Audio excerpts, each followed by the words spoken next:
19 minutes. 34 confirmed kills. 11 Rangers who should have been ghosts still alive because one sniper refused to miss. Her name was Staff Sergeant Rachel Kincaid. The overwatch no one saw, fighting alone on a ridge 2 kilometers away, while an ambush tore through Al-Nasir. She turned precision into survival, and fear into discipline. This is the story of the woman who held her breath, steadied her aim, and redefined what it means to stand alone. The sniper they never saw, but every Ranger remembers. Before we begin, tell us, where are you watching from? And if you believe honor and courage still matter, help keep their legacy alive. 19 minutes, 34 confirmed kills. 11 Rangers who should have been ghosts still alive because one sniper refused to miss. The radio burst to life with panic. Contact! RPGs! Machine guns were pinned! Enemies everywhere! Sergeant First Class Morgan Hale's voice cracked under the noise of gunfire and collapsing walls. 2.5 kilometers away, Staff Sergeant Rachel Kincaid was already watching the ambush unfold through the glass of her loopholed scope. From the ridge outside Al-Nasir, she had eyes on every rooftop and alleyway of the industrial district below. What she saw made her gut tighten. 28 insurgents, coordinated, methodical. They moved like soldiers' pairs carrying PKMs, RPG 7 seconds, and radios with taped antennas. It wasn't chaos. It was choreography. At 0515, she keyed her mic. Overwatch 3 to Ranger 2-1. Be advised, enemy force surrounding Compound Echo. 2-8 hostiles, heavy weapons. Static hissed. Then fragments of Hale's reply bled through. Copy Interf reading you static. Rachel frowned, tried again. Abort approach. Ambush in progress. I repeat, abort. The signal vanished completely. Inside the maze of concrete, Hale's patrol kept moving. 11 Rangers on foot, unaware they were walking into a kill box. They'd planned a short stop to check comms and rest before dawn. Rachel watched helplessly as they crossed the southern gate of the abandoned cement factory. Her heart thudded once, heavy and cold. She saw shadows repositioning on 3 rooftops. Then came the flash. The first RPG streaked from the northern roof and detonated against a wall. Concrete burst into dust and fire. Contact! Hale's voice tore through the air again. All teams take cover. Automatic fire rained from every direction. PKMs hammering, rifles cutting through the smoke. Rachel steadied her breath. She'd been lying there since 0300, camouflaged under a ghillie veil, sand crusted against her skin. Her M110 rifle sat firm on its bipod, barrel already zeroed for 600 meters. She checked wind, 2.7 mils left, and found her first target, a PKM gunner leaning from a rooftop, raking the compound. Distance, 520 meters. She let half her breath go, whispered to herself, "Send it," and squeezed. The suppressed crack vanished into the wind. Through the scope, she saw the man fold backward. PKM silent. She adjusted, scanning left. An RPG gunner stepped out from cover. Rocket raised. Rachel led him half a body width and fired. His weapon tumbled, the explosion blowing him apart mid-step. In the compound below, the Rangers felt the shift. The wall of gunfire stuttered. The pressure changed. Hale yelled, "Someone's killing their gunners! Keep moving!" Rachel's eyes never left the glass. She found the enemy commander shouting into a radio from a western rooftop. 540 meters center mass. Steady pull. The man dropped, radio clattering to the floor. Without orders, the insurgents started shooting blind. The advantage was slipping away from them. Rachel keyed her radio again. Overwatch 3 to Ranger 2-1. I've got your perimeter. Continue movement west. This time, Hale's voice answered through static, strained but alive. Copy. Keep them off us. Bullets began snapping past the ridge. Insurgents had spotted the muzzle flash and were firing back. Rachel flattened herself against the stone as fragments chipped across her cheek. She slid sideways 3 meters, staying low, heartbeat loud in her ears. Her shoulder ached from recoil, but her voice stayed calm. Wind, 1.9 right. Elevation steady, she muttered, adjusting her scope by instinct. A Dragunov sniper flashed for half a second on the eastern roof glass, glinting in the sun. Rachel caught the shimmer and froze. He fired first. The round struck the rock inches from her arm. She countered instantly. Her shot split the silence. Through the scope, the Dragunov went still. Below, Hale's men regrouped, smoke grenades rolling across the floor, white clouds twisted, cutting visibility but granting cover. Rachel switched to thermal overlay, tracking faint heat signatures moving through the haze. 3 insurgents climbed a western roof, setting up to intercept the Rangers' escape route. Rachel fired once, twice, 3 times. Each figure dropped like a puppet with its strings cut. "West roof clear," she called over the net. Hale replied, "Breaching wall in 10 seconds. Keep overwatch tight." "Copy," she said. The radio crackled again as detonations ripped through the compound. A breach charge blew the western wall open, concrete dust blooming like fog. Through her scope, Rachel watched 11 shapes moving through the breach, dragging 2 wounded with them. Her crosshairs shifted to a window, an insurgent raising a rifle toward the retreating team. She squeezed once. He fell without a sound. The fight still raged in pockets, but the pattern had changed. For every muzzle flash she saw, a body dropped. Her rhythm stayed constant. Inhale, exhale, trigger press, adjust. Minutes bled together like seconds. The radio finally calmed, Hale's voice steady again. "Overwatch 3, we're clear of echo. Moving west for extraction." Rachel exhaled, lowering her rifle slightly. Her pulse slowed for the first time since dawn. She'd fired 18 rounds so far. The ridge was quiet except for the wind. Through the haze below, she could see shapes fading into safety. She whispered to herself, barely audible, "Keep moving, boys. I've got you." And as she chambered another round, scanning the city once more, she knew the battle for Al-Nasir was far from over. Her job had only just begun. The battle below turned into organized chaos. Rachel kept her cheek pressed to the stock, scanning rooftops through waves of heat distortion. Her breathing slowed into rhythm, 3 counts in, 3 out. The kind of calm only training could build. Inside the compound, Hale barked orders through the static. "Second team, suppress the east. First team, move on my mark." Gunfire thundered, echoing between concrete walls, each burst punctuated by her rifle's quieter crack. Rachel adjusted her scope, wind shifting slightly south. She dialed 1 click left, tracking a figure sprinting with an RPG across open ground. "Range, 510 meters." She squeezed. The man pitched forward mid-step, the rocket tumbling harmlessly. Another heat signature appeared beside a chimney, PKM barrel glowing red. She fired once. The gunner collapsed. The weapon clattered across the roof. Her radio hissed, "Overwatch 3. We're still taking fire north side. Any eyes on that?" Rachel rotated slowly, glass sweeping rooftops until she spotted a flash. "Northern roof, 2 tangos, 540 meters. Stand by." 2 rounds in quick succession. Both threats neutralized. "North clear," she said simply. But now the return fire intensified. The insurgents had triangulated her ridge. Rounds cracked overhead, tearing dust clouds from the rock around her. Rachel stayed prone, unflinching. She shifted 5 meters sideways, dragging the bipod through the grit. Her shoulder throbbed from recoil, but she ignored it. A bullet chipped the stone inches from her left hand. The sting of splinters traced her skin. She smiled grimly, at least they were guessing. "Overwatch 3, what's your status?" Hale asked. She keyed her mic with calm precision. "Still working. Keep your heads down. You move, I shoot." Through the haze, she spotted 3 insurgents trying to flank the compound from the alleys. She tracked them through the smoke's edge, breathing in sync with her reticle. 3 shots. 3 silhouettes dropped.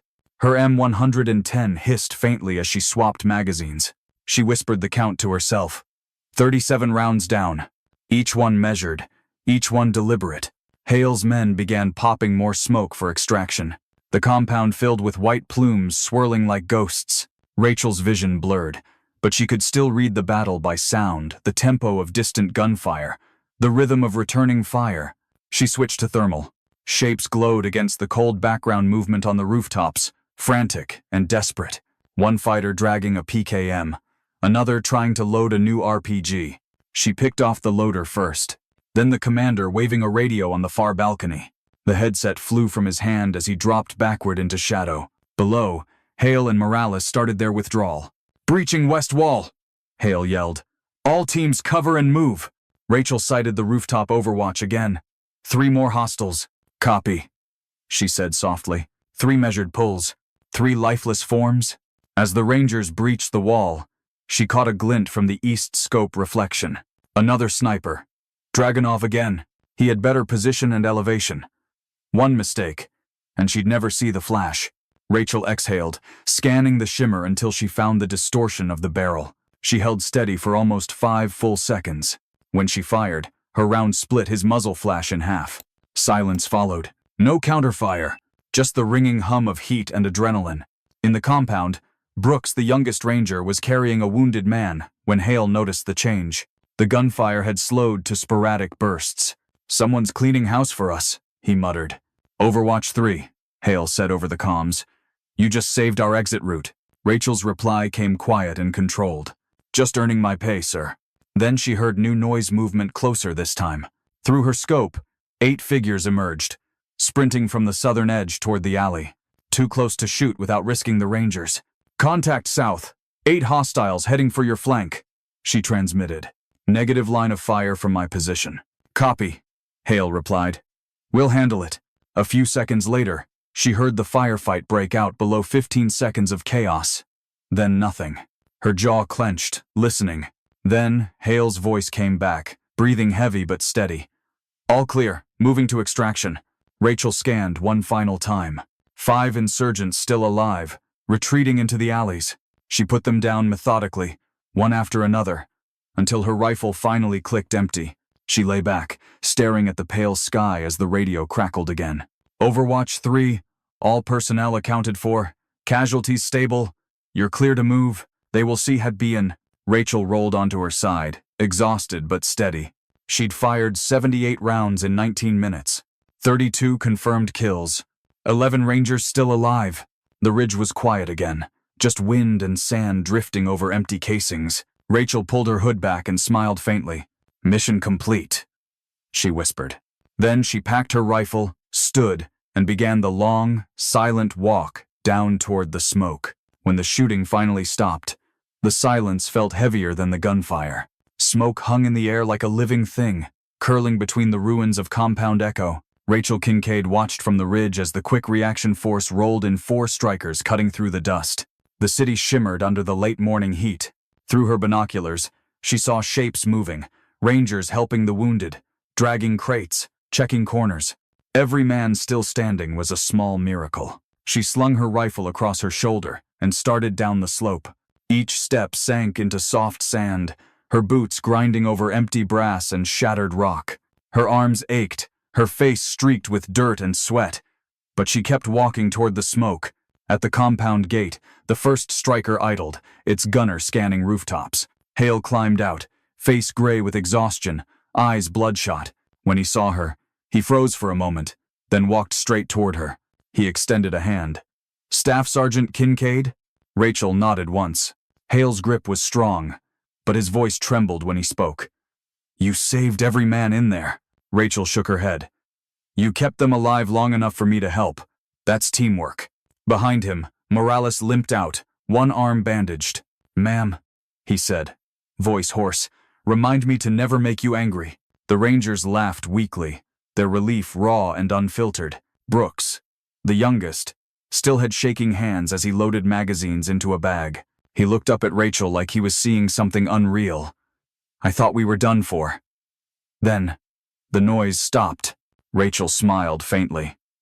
"That was me. I figured you boys had places to be." Hale glanced back toward the compound, walls shredded, floors scorched, silence where chaos had been. 32 confirmed kills?" he asked quietly. 34, Rachel corrected. Her tone wasn't prideful, just matter of fact. 2 more after you broke contact. Cleanup work." Hale shook his head slowly. 19 minutes, 34 kills, you're a damn machine." She tilted her head, wiping grit from her cheek. "Not a machine, just trained for bad days." Hale laughed once, dry and tired. "Then I'm buying your next beer." By the time they reached the vehicles, the sun was starting to burn through the haze.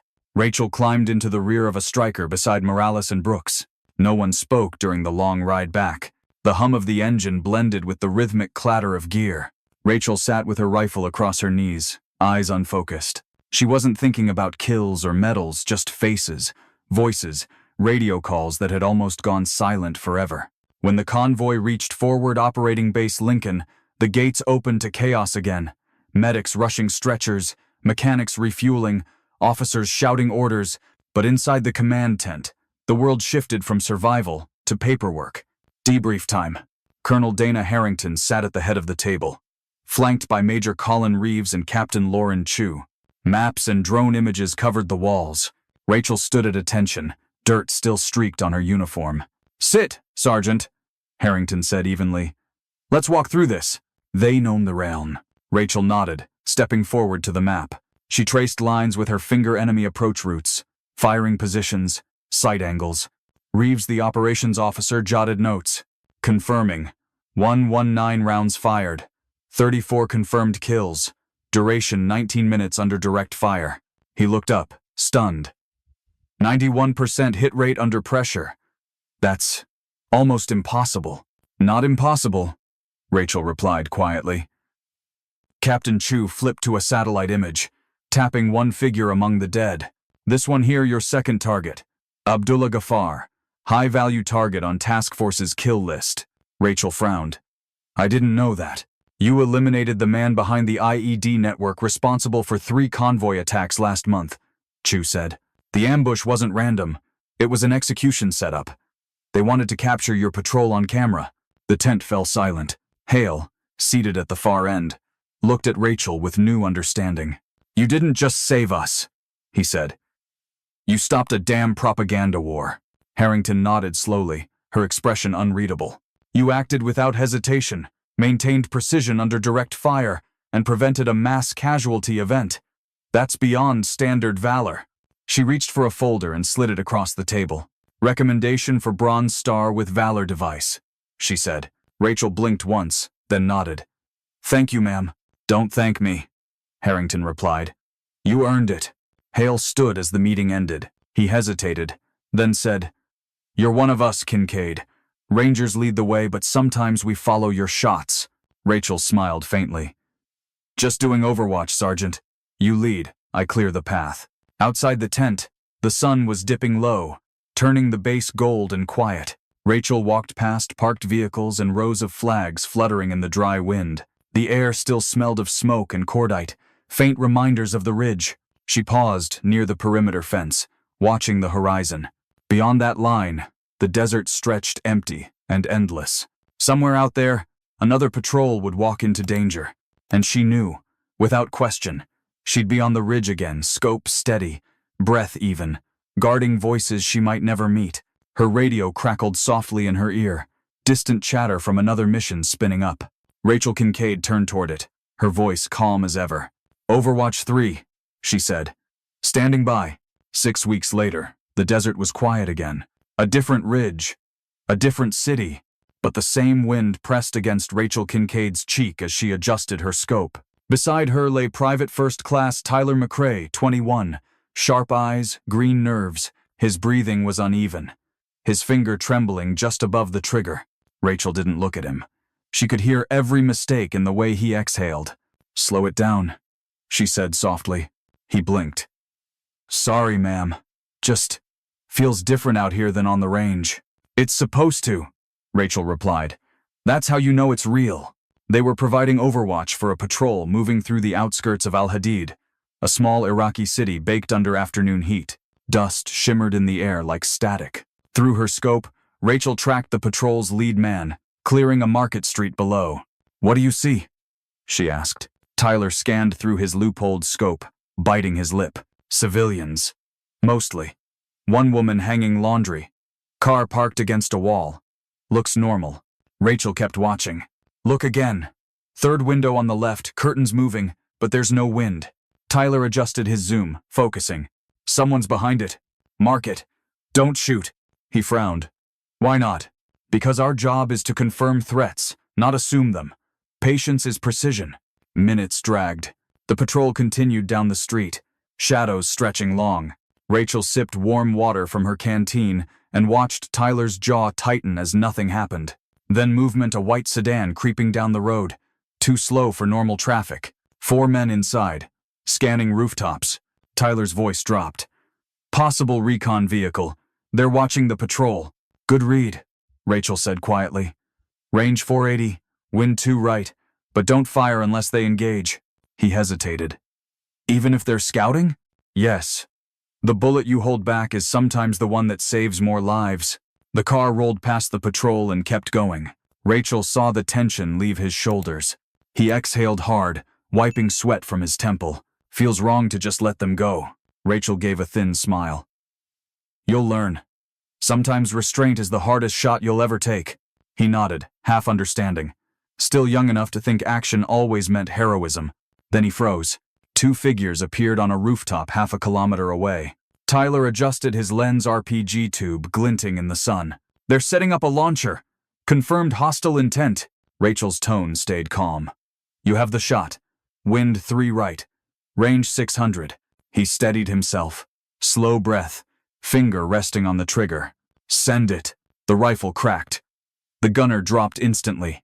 The loader hesitated, reaching for the fallen tube. Tyler fired again, second target down. Targets neutralized, Rachel said, confirming through her scope. She turned to him. That's how you make a difference. Not for medals. For the men walking below who'll never know your name. I will somally have no down. Tyler swallowed hard, his adrenaline shaking through his hands. I thought it'd feel louder, he murmured. It never does, she said. The noise comes later. In your head. You learn to manage it. Then she looked back through her scope, her tone softer. You did well, McCrae. Months later, Fort Campbell, Kentucky. Morning sun glinted off uniforms and brass as Rachel stood in formation. A general pinned the Bronze Star with valor to her chest, the metal cold against her skin. The citation echoed across the parade field. For extraordinary heroism under fire during combat operations near Al-Nasir. Staff Sergeant Rachel Kincaid engaged a numerically superior enemy force, achieving 34 confirmed kills in 19 minutes and saving 11 Rangers. Hale, Morales, and Brooks stood in the crowd, faces solemn but proud. When the ceremony ended, Hale approached, hands in his pockets. You still hate being called a hero? He asked. Rachel smiled faintly. Heroes chase glory. I just chase angles and wind. He chuckled. Whatever you call it, you gave us all another day. She nodded once. That's the only kind of victory that matters. Weeks later, Rachel stood in a classroom at the Ranger Sniper School. Projector light flickered across a screen labeled Case Study 17. Overwatch. The Al-Nasir ambush. Tyler sat in the front row now, older in the eyes if not the years. Rachel faced the room of fresh snipers. Her voice carried the weight of deserts, ridges, and ghosts. You're not here to chase records, she said. You're here to protect the people who never see you. A young student raised a hand. Sergeant, how do you stop being afraid up there? Rachel smiled, the same quiet one she'd given McCrae on that ridge. You don't. Fear's information, it tells you this moment matters. You respect it. Then you focus. She paused, scanning the rows of faces, each one waiting for wisdom she'd learned the hard way. Out there, she said softly. Someone's counting on your calm. When you breathe right, they live. The room went completely still. Later that evening, rain tapped softly on the windows of the training hall. Rachel lingered by the door, watching students file out into the mist. Tyler stopped, saluting quietly before heading into the rain. She looked after him, then up toward the gray horizon beyond the range. Somewhere out there, another ridge waited, and when the next call came through the static, Rachel Kincaid would be ready, calm, precise, unseen. Because her legacy wasn't the kills, or the medal, or the story whispered in Ranger halls. It was the silence that followed the sound of men going home. If you enjoyed the story, consider sending a super chat to help bring more stories like this.